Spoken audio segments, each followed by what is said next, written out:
right back into it. Lion Rampant, second game. Gonna do a bigger battle. I think we're like almost at 50, 58 or 59 points armies. So it's getting a little bigger. Gonna stretch 2 of my mats out lengthwise. So it's gonna be 14 feet by 5 foot across. Got a little bit of a border I can play around with on. I'm not sure if I've actually done this before. Maybe on BattleTech. But this is gonna be Swathford and Walden border dispute. Just kind of thought of this today while I was at work. Just dreaming off, not paying attention. No, I'm just kidding. Just thought of it. It's gonna be like a battlefield control thing you'll see in some other pre-made scenarios, stuff like that. There's 4 farms right now. Each side, Kineallen and Swathford, both control 2 of the farms.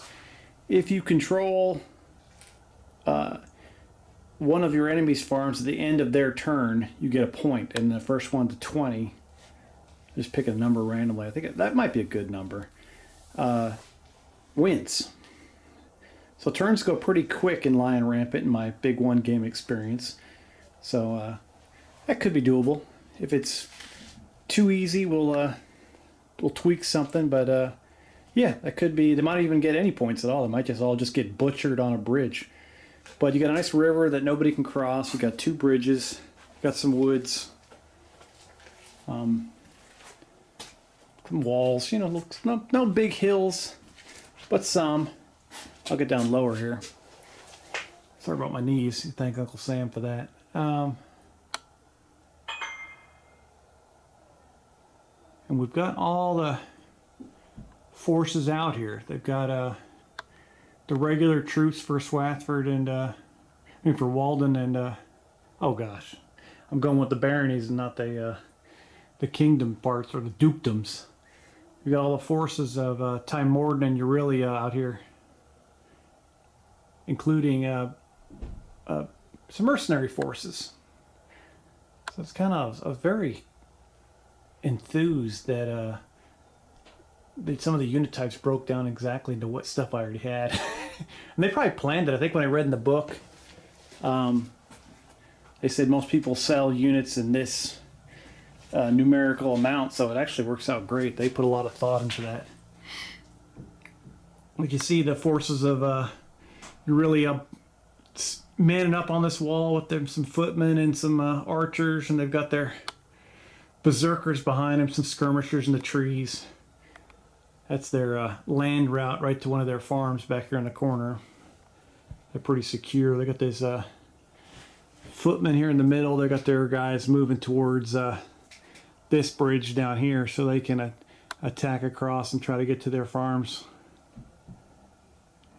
And you got some skirmishers and more berserkers. I am going to do the secondary leader with 3 rerolls just for fun, and he's going to have the same 12-inch border, 12-inch range to support a courage checks and stuff like that. So I think it'll work.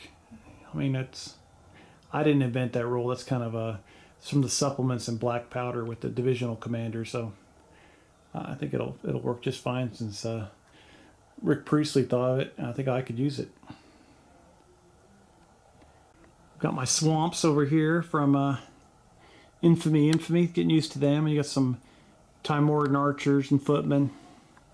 They've got their knights coming down the road, and they're protecting their farm in the corner over there. They got some footmen up on the rise. And I think you've got the I gotta go to the other side. Oh, there they are back there. The Immortals of Shubia. Oh yeah, baby. Those guys are crazy. And they got some cool, for the Wild Warriors, or whatever they're called, they've got some cool little rules for them too, so it should be an interesting battle, to say the least. I'll try to get back to some of my sound effects too. I was basically just struggling to try to get at least 50% of the rules right in the last one. There's their knights coming down the road. I did the Elite Warriors. I put them back to groups of 6. So they're kind of the way they were supposed to be. I did Elite Warriors in a group of 12 last time. So that was kind of broke the rules a little bit there. And then looking at the big Time Warden forces here. Those Immortals of Shubia right there. And they've got their troops defending against an attack from the land side on these guys too. So be a lot of movement. I definitely have a ton of square footage here to move around for these guys. I won't show you all the movement, otherwise you'll unsubscribe about 5 minutes into the battle. But we'll definitely do a get back together again and check it out at the end of each turn.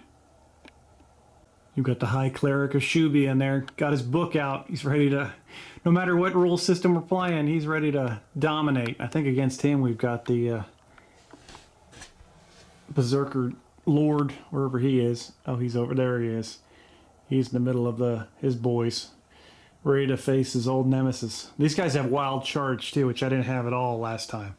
So I'm kind of excited for some of that stuff. All right. Well, that's all I got. We'll start the game off. It's Thursday right now, so we'll start the game off tomorrow. And it should be a blast. All right, guys. You have a great night, and hopefully have this game done, wrapped up, and posted by sometime of the weekend.